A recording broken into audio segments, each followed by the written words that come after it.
Well, good morning, everybody. I just woke up, so I probably look like I just woke up. Probably sound like I just woke up.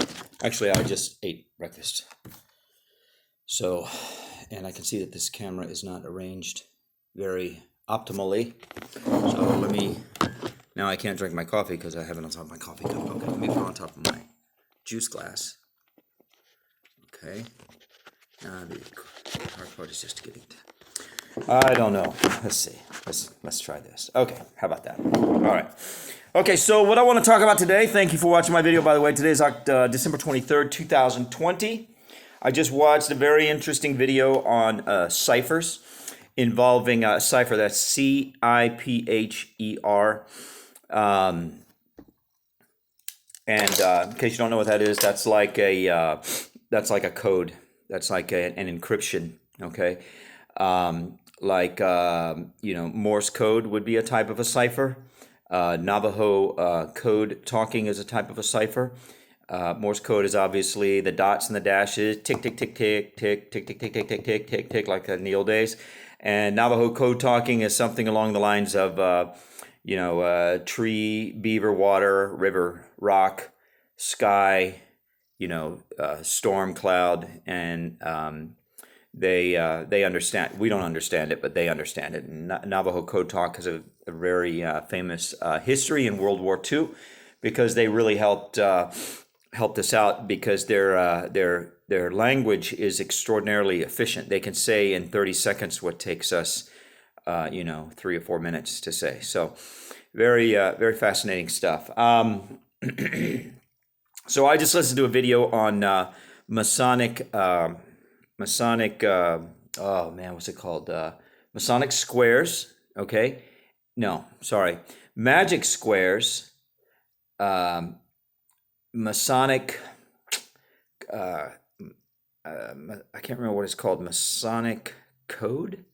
Masonic cipher, which is also known as the Pigpen cipher. Anyway, it's the first time I've seen it, so it's, I'm not that well versed in the nomenclature and the terminology of the subject matter. But anyway, it was fascinating. I'll put a link in the bottom. But what I want to talk about today really is more intuitive as opposed to technical, and it's a new theory that I'm working on. And the more I think about it, the more it seems to be true, even though it's not very well developed yet.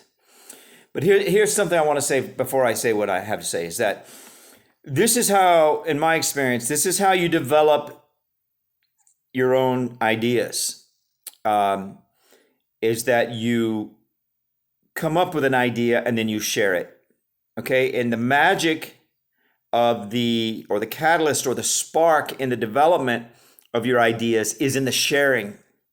It's not in the mulling. It's not in the rolling it over in your mind. It's in the sharing. The rolling it over in your mind, you can get, let's say, for example, 3 feet.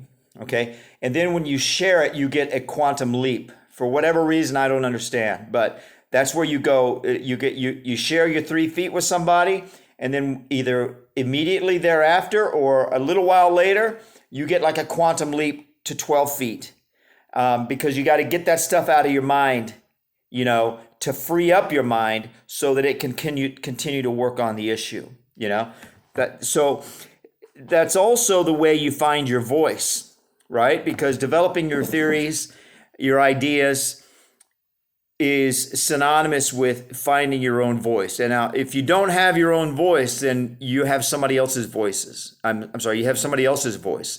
If you don't have your own voice, then you're just regurgitating what somebody else told you, in your left ear, out your mouth, or in your ears, out your mouth, which is not terrible if you want to live your life as a child, right? If you want to live your life as a slave, if you want to live your life as a head of livestock, just thinking what you're told to think, maintaining the opinions that you're told to maintain, having the emotions that you're told to have, doing what you're told to do. If that's the way you want to live your life, then don't worry about it. And a lot of people love to live their lives that way. And I understand they do, and I understand why, and that is because it's easy, right? It's not challenging, it's not dangerous, it's not scary. It's just comfortable and easy. You just kind of go with the crowd, just look around, see where everybody's going, and go with them.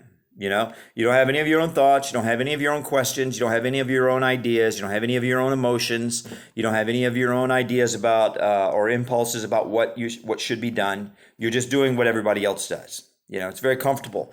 But that's also how societies go over cliffs like lemmings, right? So that's kind of like an example of the first original idea. The doing what everybody else does is not original.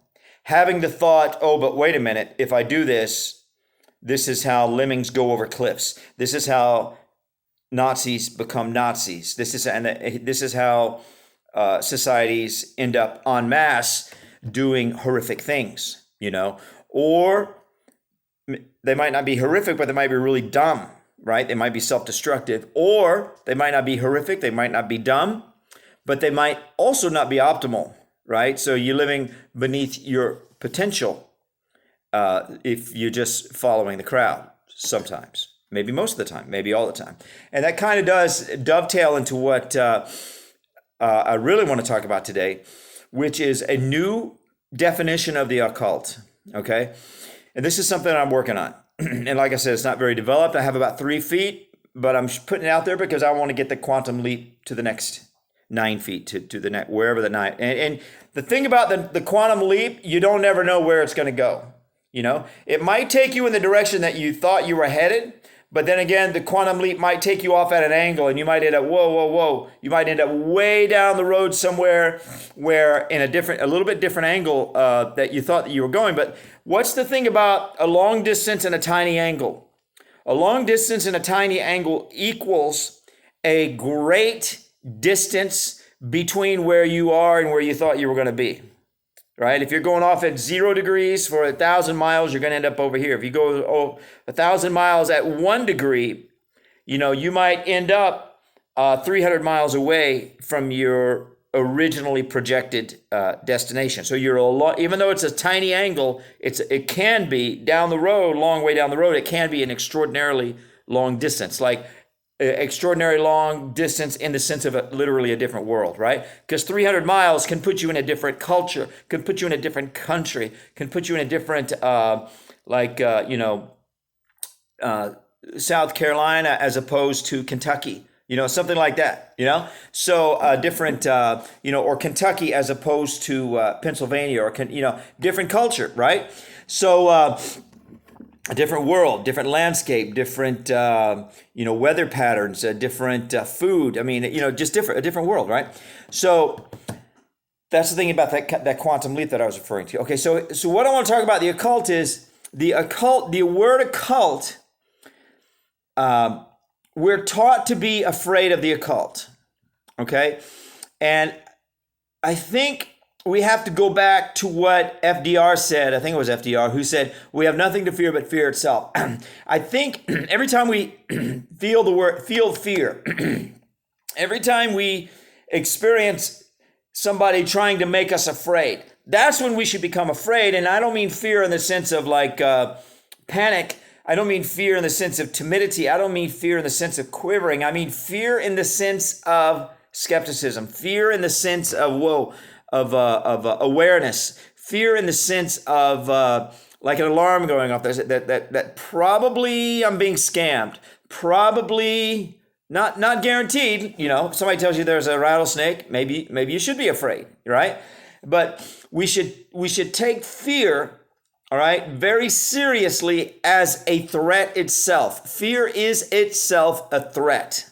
Okay, it's like when I was a little kid, we had a big yard and we had a sandbox in the backyard, and I, for whatever reason, I got the hoe out of the garage, and me and my sisters were playing in the sandbox, and I started raking the sand with the hoe. Well, as I was raking, because my grandfather had a garden that was about 100 yards by 50 yards, or 100 yards by 30 yards. It was an enormous garden. And so we used to go out there and help him with his garden, so I worked with the garden tools a lot. And so I was raking with the hoe in the sandbox, and you can probably imagine what happened. Well, eventually I raked, not raked, I hoed. I hoed my sister's foot, like because her foot was under the sand, and I whacked her foot with a hoe. It didn't break the skin. There was no injury. It was, but she cried because it hurt, So fear is a tool, right? Like I said, you could be afraid of a rattlesnake, but you got to be afraid of the fact that your fear might cause you to jump into the line of traffic, or jump over a cliff and jump. So you got to view fear with a balanced mindset that it's a tool, and I need to be careful with this tool, just like I need to be careful with any tool, right? So the fear of the occult is a tool, okay, but we have to be aware, we have to be afraid of the possibility that the fear itself might harm us, okay? So the word occult comes from the word occlusion, or maybe the word occlusion comes from the word occult, or maybe both of them come from another word. And that's probably the last possibility is probably actual truth, because everything comes from something else, right? So I think one of them is a derivative of the other one. But anyway, so all it means is a hidden, right? That's all the word occult means. Okay, so if we say that a football is hidden, like you got a football. Sometimes I go look for my football and it's in the closet. Excuse me, but I can't find it because it's hidden. It's buried under something else, okay? If we say the football is hidden, or there's a hidden football, the hidden part of that sentence, or the hidden part of that phrase is, I don't know what it is. I'm not a grammarian, but is it an adjective? I guess it would be an adjective, right? It would be like a descriptor, right? So the hidden is the adjective or the descriptor, right? The football is the subject or the object of the descriptor, right? So when we say the occult, we say the occult, the occult, the occult, the occult, the occult. All we're talking about is the descriptor. We're not talking about the subject, and we're not talking about the object. The subject and the object is what we're taught to be afraid of. So we don't talk about the subject or the object unless it's in a derogatory sense, like eating babies, or making potions with lizard eyeballs, and whatever, weird stuff like that. Weird stuff, basically, right? And the weird stuff, that principle, or that practice, or that habit, or it might even be something that's more imposed. It might even be like a requirement, like a social requirement.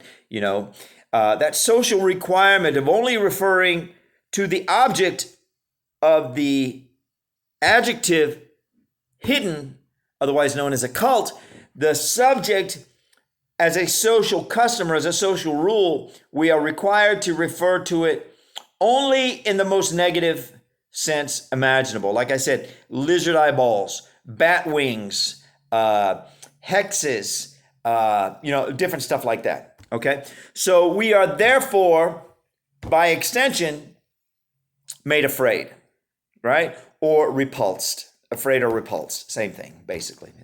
One's a variation of the other. So what I want to talk about in a more free and less oppressive and more objective sense is the subject and the object of the adjective and the descriptor of the term hidden, which is the word occult. And let me see how far we've gone here so far, because this thing maxes out at 29 minutes and I can't see. Oh, there it is. Okay, let's see. Oh, 14 minutes. Wow. I can really talk a lot. All right. So and I got to remember to put my phone on Do Not Disturb so it doesn't do that. Anyway, because I get so many YouTube notifications because I keep subscribing to YouTube channels like crazy. Anyway, my new theory is, I'll just cut to the chase because I don't really have that much to say about it anyway, is that really what the occult is the good stuff. Okay?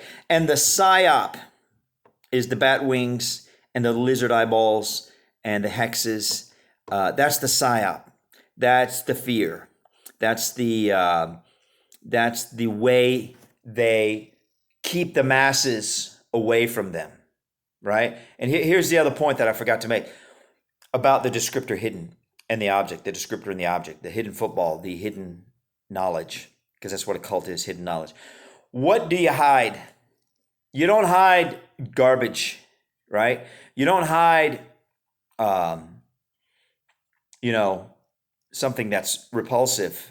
You don't, well, I guess you could say you do that. You hide it, but not because you don't want somebody to find, well, you don't want somebody to find it, but it's not because it's valuable. It's because it's repulsive. You don't want somebody to be repulsed, right? So you hide it. So that's not a very good example. But what I'm trying to say is that what do you actively and continually on an ongoing basis hide? You hide things of value, right?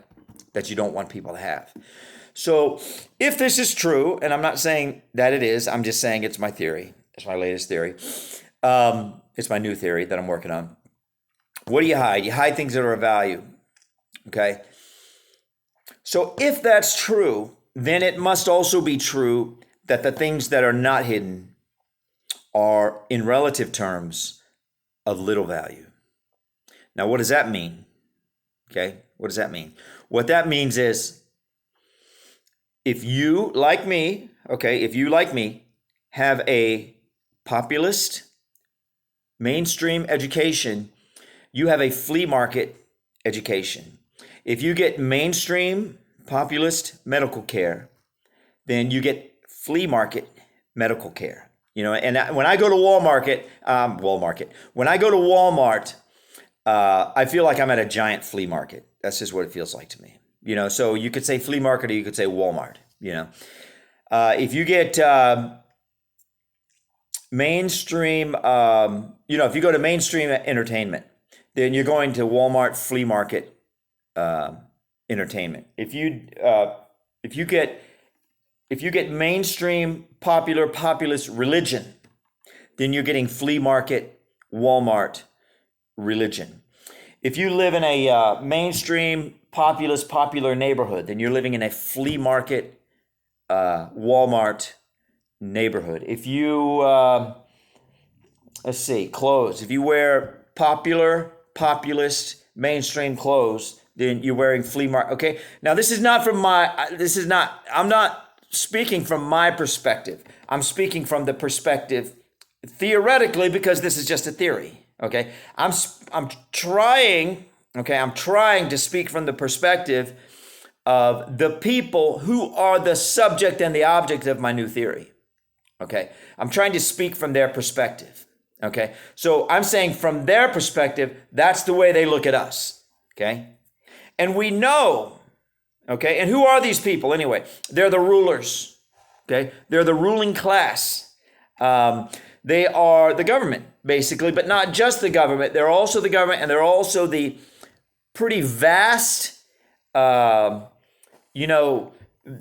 pretty vast subculture of corporations that do business with the government. So it's the government or anybody who has a direct connection to the government. And the more pure your association with the government, then the more elite you are. So when I'm saying flea market and Walmart, I'm not talking about my perspective. I'm talking about from the perspective of the elite. Now you could say Bill Gates, but it's also, I used to work with guys who said that they grew up with the children of the people who owned the Sikorsky helicopter corporation, Sikorsky. And, obviously these people are like billionaires, right? And there's a lot of those people. I'm talking about hundreds of thousands, if not 2 or 3 million. It's a culture within a culture. Okay. So I'm talking about like, this is us. We're the non-billionaires, we're the non-elite, and we're also the non-occultists, because even within this core group of a few hundred thousand or a couple, 3, 4 million people, right? Even within this group, it's like a Mandelbrot. It's like a Mandelbrot equation, or what's that thing called? A Mandelbrot form, or the modern incarnation of the Mandelbrot in the computer age. The modern incarnation of the Mandelbrot equation is the Mathematica. Stephen Wolfram is the Stephen Wolfram Mathematica Corporation. Anyway, a Mandelbrot principle is a principle of, you've probably seen it on the internet, where it's got like a satellite view of the coast of Florida or something like that, and then it starts to dive down. And the more it dives down, the more of the obviously you're getting closer, so you have a closer and closer viewpoint. But every layer is a repeat of the layer before. Okay, so that's a Mandelbrot equation. That's where it's like an asymptote. You get closer and closer to zero, but you never really get to zero. It's like the 60,000 foot view is the exact same as the 1 foot view. And the 1 foot view is the exact same as the 1 inch view. And the 1 inch view is the exact same as the millimeter view. And the millimeter view is the exact same as the, micrometer view, the nanometer or whatever. I mean, it's a fractal. Okay, a fractal is something that when you put a whole bunch of fractals together, it creates the same image as only one of those things. And that one thing is made up of many instances of itself. And each instance of itself is made up of many instances of itself. And it's infinite. And it's a mathematical truth. It's theoretical from a geometrical observational point of view, but mathematically it's a truth. Okay, it works. Mathematically it works. And mathematically, these things exist, and I think they exist in nature, if I'm not mistaken, like our bodies, the blood vessel system, and all that kind of stuff. I could be wrong about that, but I think they do. Anyway, what was I talking about? I started talking about Mandelbrot and the occult and the hidden stuff. And by the way, did I mention today's December 23rd, 2020? I don't know what time it is. It's like about 11 o'clock, I guess, 11:30 in the morning. And I'm going to post a video at the bottom about the Masonic cipher. I think that's what it's called. Yeah, I'm pretty sure that's what it's called. The Masonic cipher, which is also known as the pigpen cipher. And that's not derogatory. The pigpen is not derogatory. It's just it's because of the way it looks. It looks like a tic-tac-toe board. Okay, so from aerial point of view, it looks like a pigpen, and it was used in the days of where everybody was a farmer, or where every town had a farm. So it's not derogatory at all. But anyway, not Mandelbrot, the Masonic cipher, the pigpen cipher, same thing. And then oh man, I forgot. There's a few layers to this thing. Anyway, so the good stuff, okay, is the stuff that they hide, and they hide it because of it's good. By the way, from their point of view, if you have a bank account, you have a flea market bank account. From their point of view, from the point of view of the elite, this small subset of people within. Now you got to think, if it is 3 million people, like this in my representation here, if this group is 3 million, then this group right here is about 9 million, because the volume of this circle, which is represented by the arc that my hand has created, but pretend it's a circle all the way, is about 3 times of this. But in reality, you're talking about 3 million as compared to 7 billion, right? So this is not inaccurate. It would be more like something like probably the other side of the room, right? Because the percentage of 3 million to 7 billion is tiny. So even though it's 3 million people, and certainly 3 million people is enough people to itself, in a fractal sense, have subdivisions of groups within itself. Within those 3 million people, there are people in the occult. There are people not in the occult. There are people who have elitist attitudes. There are people who are very down to earth. They don't have elitist attitudes. So within the 3 million people, you don't really have to worry about the people who are not in the occult. You don't have to worry about the people who are down to earth and do not have elitist attitude. You have to worry about these people.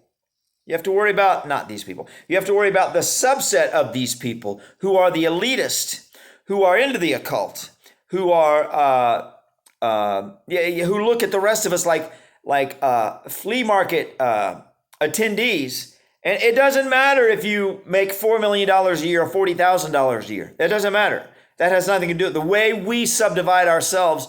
They have no respect for us because we're just attendees. We're just people mulling through the flea market from their point of view. Okay. So, why do they hide this information? Because information is power. So what's the bottom line here? I'm not really sure. No, I do know, actually. I just have trouble getting to it.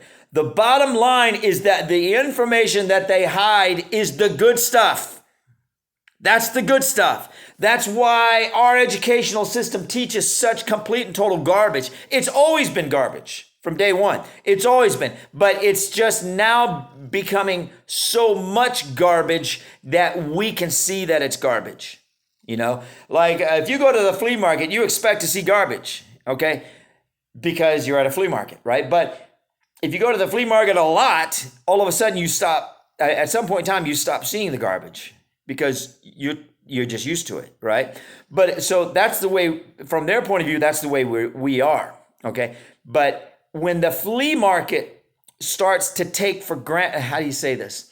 When the flea market people, the people who man the stands, the people who, when they start presenting us such garbage that we who are used to seeing garbage start to see that it's garbage, right?